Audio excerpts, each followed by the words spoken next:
नमस्कार इंदौर, स्वागत है आप सभी का अभय न्यूज के 19 मई गुरुवार के बुलेटिन में। मैं हूं आपके साथ आकांक्षा पिवाल। आइए देखते हैं अब तक की खास खबरें।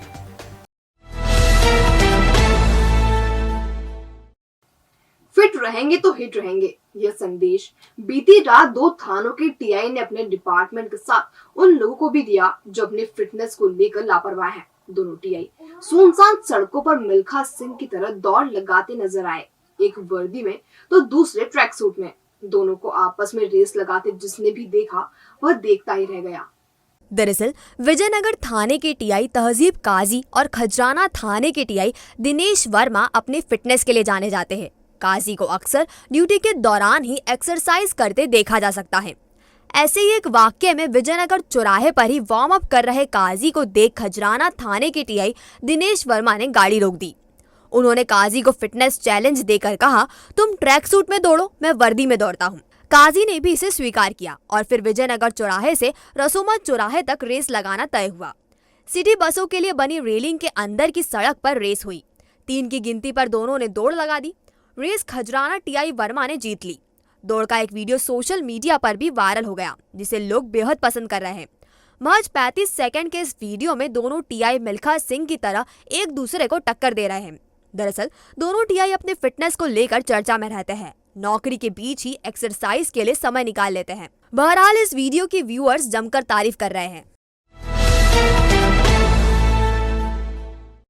बाबा रणजीत हनुमान मंदिर के दरबार को चांदी से सजाया जा रहा है। मंदिर में जोर शोर से इसका काम किया जा रहा है। राजबाड़ा और गोपाल मंदिर में लकड़ी का काम कर चुके पंजाब के 4 कारीगरों की टीम मंदिर में काम कर रही है। पहले सागवान की लकड़ी से गर्भगृह का गेट तैयार किया जा रहा है। गेट का काम होने पर इस पर चांदी लगाने का काम राजस्थान के चुरू के कारीगर माणक चंद्र करेंगे। वर्तमान में सागवान की लकड़ी से गेट की फ्रेम तैयार की जा रही है। गेट तैयार होने के बाद इसे मंदिर के गर्भगृह पर लगाया जाएगा। मंदिर के महाप्रबंधक NS राजपूत ने बताया, पहले गर्भगृह के गेट पर प्लाई लगी थी। प्लाई की उम्र कम होती है, इसलिए इसे बदलकर सागवान की लकड़ी लगाई जा रही है। रणजीत हनुमान भगवान के सिंहासन और जमीन से 3 फीट ऊंचाई तक की दीवारों पर तांबे की शीट पर चांदी लगाने का काम किया जाएगा। इससे यह काफी मजबूत होगा। भगवान के गर्भगृह में भगवान राम के जन्म से लेकर उनके राज्याभिषेक के प्रसंग उकेरे जाएंगे, जो परिक्रमा के दौरान भक्तों को दिखेंगे। इस कार्य के लिए 350 किलो चांदी का इस्तेमाल होगा। मंदिर प्रबंध समिति के पास अभी 185 किलो चांदी है। इसमें से 140 किलो चांदी भक्तों द्वारा दी गई है। राजपूत ने बताया, जैसे जैसे दान में चांदी प्राप्त होगी, काम आगे होता रहेगा।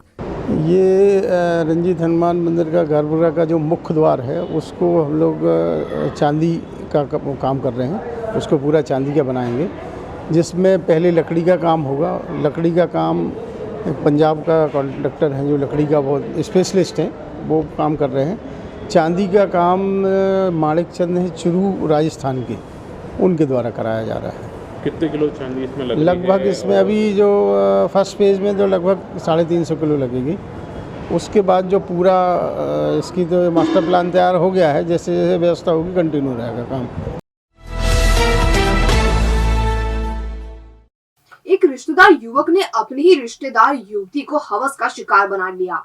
उसने युवती को मकान पर बुलाया और रेप किया, फिर उसके फोटो खींच लिए। इन फोटो को वायरल करने की धमकी देकर वह युवती को ब्लैकमेल करने लगा। दरअसल यह मामला भंवरकुआ पुलिस ने दर्ज किया। अभिनव नगर की रहने वाली युवती ने पालदा में रहने वाले रवि पिता जाम सिंह वास्कले के खिलाफ मुकदमा दर्ज कराया। युवती ने बताया कि रवि उसका रिश्तेदार है और इस तरह उसका उसके घर पर आना जाना है। अक्टूबर 2021 में दीपावली के बाद उसने उसे अपने घर पर बुलाया और रेप करके फोटो खींच लिए। फिर वह फोटो को वायरल करने की धमकी देकर लगातार रेप करता रहा। आखिर में युवती पुलिस थाने पहुंची और रिपोर्ट दर्ज कराई। पुलिस ने मामला दर्ज कर लिया है। जो फरियादिया है वो इसकी रिलेटिव है। इनका आपसी रिश्तेदारी होने के कारण इन दोनों का एक दूसरे के घर आना जाना था। अक्टूबर 2021 दीपावली के बाद आरोपी ने फरियादिया को बुलाया, कहा कि तुम मेरे घर आओ। इसके बाद उसके परिजनों को बोला कि ये ही वो लड़की जिससे मैं शादी करना चाहता हूँ। उसकी कंसेंट नहीं थी शादी में, उसके बाद भी उस लड़की को उसने ऐसा एक्सपोज किया। उसके बाद फिर फरियादिया को उसने एक दिन घर बुलाया जिस दिन उसके परिजन नहीं थे, और आरोपी ने उसके साथ ज़बरदस्ती की और कुछ फ़ोटोज़ उसके क्लिक किए, जिनके आधार पे वो ब्लैकमेल करके उसका लगातार शारीरिक शोषण करता रहा। खाद्य सुरक्षा अधिकारियों की टीम ने गंदगी के बीच बन रही आइसक्रीम की सूचना पर एक आइसक्रीम कारखाने पर दबिश दी।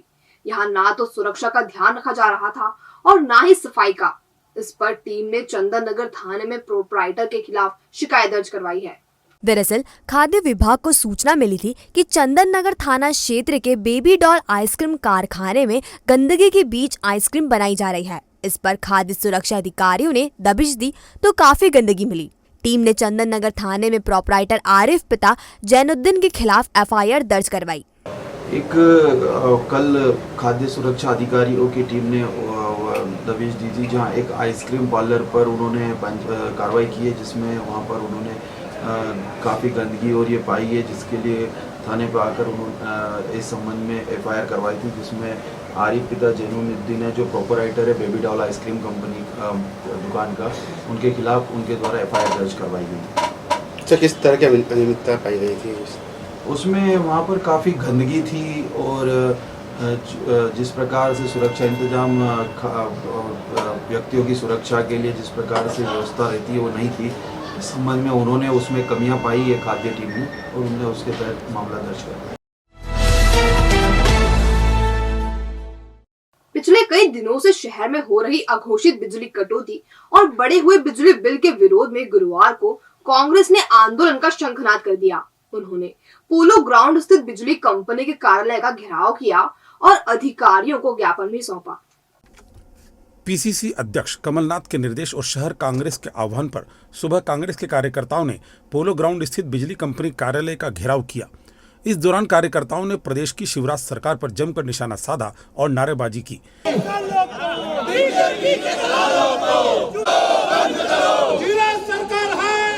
कांग्रेस जनों का कहना था कि प्रदेश में सबसे ज्यादा भ्रष्ट विभाग अगर कोई है तो वह विद्युत विभाग है, और इस विभाग से ही आमजन को सबसे ज्यादा परेशानियां होती हैं। कोरोना काल में हर वर्ग को आर्थिक दिक्कतों का सामना करना पड़ा।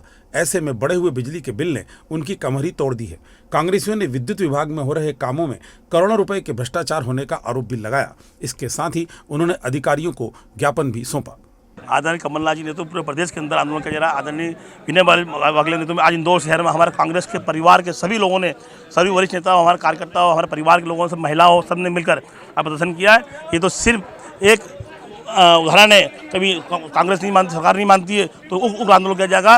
उसके जिम्मेदार मुख्य होंगे और एमपीपी की सरकार, एमपीपी लोग होंगे, क्योंकि ये बिजली बेचने के अलावा कोई काम नहीं कर रहे हैं। इसके लिए आंदोलन किया जा रहा है। हमारे किसान भी परेशान हैं, उनको बिजली नहीं मिल रही है, खेतों में पानी नहीं मिल रहा है, शहर के अंदर हमारे बोरिंग नहीं चल रहे हैं, नर्मदा पानी नहीं आ रहा, कुछ भी नहीं हो रहा है, हाहाकार मचा हुआ। उसके खिलाफ हमने प्रदर्शन किया है। कभी नहीं मांगते, उग्र आंदोलन किया जाएगा। उसके बाद इसकी जिम्मेदारी खुद रहेगी इनकी। सीधी बात है, ये अपने हरकतों से बाज आ जाए, जनता के हित में काम करे। और अगर जनता के हित में काम नहीं करते हैं तो आज तो इनकी गेट पर प्रदर्शन हुआ है, कल को कमरे के अंदर प्रदर्शन होगा, इनको जूते और नोटों की माला पहनाई जाएगी और इनको घर घर जाकर परेशान किया जाएगा। इन्हें मालूम पड़े कि एक आम आदमी जो बड़ी मुश्किल से इस महंगाई में अपना घर चला रहा है, उस पर विद्युत बिलों का जो बिल आ रहा है, किसान के ऊपर जो विद्युत कटौती की जा रही है, युवाओं के साथ जो धोखा किया जा रहा है, कर्मचारी आज तक उनको परमानेंट नहीं करे हैं। तो ऐसी मांगों को लेकर अब कांग्रेस पार्टी ने कमलनाथ जी के नेतृत्व में विनय बाकलीवाल जी के आह्वान पर आज ये मोर्चा जमाया है। और पश्चिम विद्युत मंडल का पहले से भी हमारा काफ़ी बार विवाद हो चुका है, क्योंकि इससे निकृष्ट और निकम्मा विभाग मध्य प्रदेश में किसी भी डिपार्टमेंट का नहीं। आज शहर कांग्रेस कमेटी के द्वारा विभिन्न मांगों को लेकर ज्ञापन दिया गया है। इसमें कुछ यूनिट को भी फ्री करने की बात की गई है उनके द्वारा, और शहर की जो विद्युत व्यवस्था को लेकर भी चर्चा की गई है। उनकी बहुत सारी इसमें बिंदु शामिल हैं ज्ञापन में। किसके नाम ये पूरा ज्ञापन दिया है? प्रमुख मांगे किस चीज़ की? हाँ, अभी ये ज्ञापन मुझे यहाँ पे दिया गया है और एमडी साहब के यहाँ पे मैंने ज्ञापन लिया है यहाँ पे। और चूँकि विद्युत से संबंध में जो उनके पॉइंट थे उसमें शामिल हैं ज्ञापन में, उन्हें पढ़ के भी सुनाए हुए थे, तो उस पर विचार किया जाएगा। जो भी नियम अनुसार काम होगा किया जाएगा। लसूड़िया थाना क्षेत्र में इंस्टाग्राम पर दोस्त बनाना एक नाबालिग को भारी पड़ गया। उसके दोस्त ने बहला फुसलाकर रेप किया। नाबालिग की शिकायत पर पुलिस ने प्रकरण दर्ज कर लिया है। दरअसल नाबालिग इंस्टा चलाती है और इस पर ही उसकी दोस्ती आरोपी से हुई। उसने नाबालिग को अपने झांसे में लिया और रेप करने लगा। इंस्पेक्टर संतोष दूधी ने बताया कि आरोपी के खिलाफ प्रकरण दर्ज कर लिया है, जांच की जा रही है। हाँ, एक रिपोर्ट दर्ज हुई है, अभी कल ही हुई है। उसमें एक नाबालिग बच्ची है, उसको किसी ने इंस्टाग्राम के माध्यम से दोस्ती की और उसको बहला फुसला कर जो है अपने प्रेम जाल में फंसाया और उसके साथ जो है शारीरिक संबंध बनाए। इसकी रिपोर्ट पर धारा 376 का मामला कायम करके हमने आरोपी को गिरफ्तार कर लिया है। आम आदमी पार्टी यानी आप की मौजूदगी इस बार नगर निगम चुनाव में दिखाई देगी। पार्टी स्वच्छ और सामाजिक छवि वाले उम्मीदवारों को उतारेगी। आपने भाजपा पर महंगाई बढ़ाने का आरोप भी लगाया है। जिलाध्यक्ष डॉक्टर पीयूष जोशी ने कहा कि आम आदमी पार्टी किसी भी सूरत में आपराधिक और भ्रष्टाचार में लिप्त लोगों को टिकट नहीं देगी। पार्टी स्वच्छ, पढ़े लिखे और सामाजिक छवि के लोगों को अपना उम्मीदवार बनाएगी। पार्टी सभी वार्डों में अपना उम्मीदवार उतारेगी। जोशी ने कहा कि भाजपा के राज में महंगाई काफी बढ़ गई है, लोगों का जीना दुभर हो गया है। ऐसे में आम आदमी बहुत परेशान है। आपको उम्मीद है कि उसे जनता का आशीर्वाद मिलेगा। जो नगर निगम चुनाव है वो बिल्कुल राइट अराउंड द कॉर्नर है और आम आदमी पार्टी द्वारा ये प्रेस कॉन्फ्रेंस इसलिए आयोजित की गई है कि भाई अब एक भ्रष्टाचार मुक्त इंदौर के निर्माण का समय आ चुका है। एक ऐसे शहर का निर्माण जिसमें सरकारी स्कूल जो हों प्राइवेट से बेहतर हों, एक ऐसे शहर का निर्माण जिसके अंदर जो सरकारी अस्पताल हैं, जो सरकारी डिस्पेंसरियाँ हैं वो हर मोहल्ले के लिए सुलभ हों और निजी से भी बेहतर हों, जिसमें सस्ती सुलभ जो सुविधाएं हैं वो हर आम आदमी के लिए मुयस्सर हो सकें। तो आम आदमी पार्टी अब इस निर्माण के लिए, भ्रष्टाचार मुक्त इंदौर के निर्माण के लिए कृत संकल्पित है और इस परिकल्पना को पूर्ण करने के लिए अपनी कमर कस चुकी है। और अब खबरें दे दनादन। आबकारी विभाग ने गुरुवार दोपहर बड़ी मात्रा में शराब संग्रहित किए जाने की सूचना पर चंदन नगर क्षेत्र में एक शराब दुकान पर कार्रवाई करते हुए 44 पेटी देशी प्लेन शराब जब्त की। मामले में प्रकरण दर्ज कर आगामी कार्रवाई की जाएगी।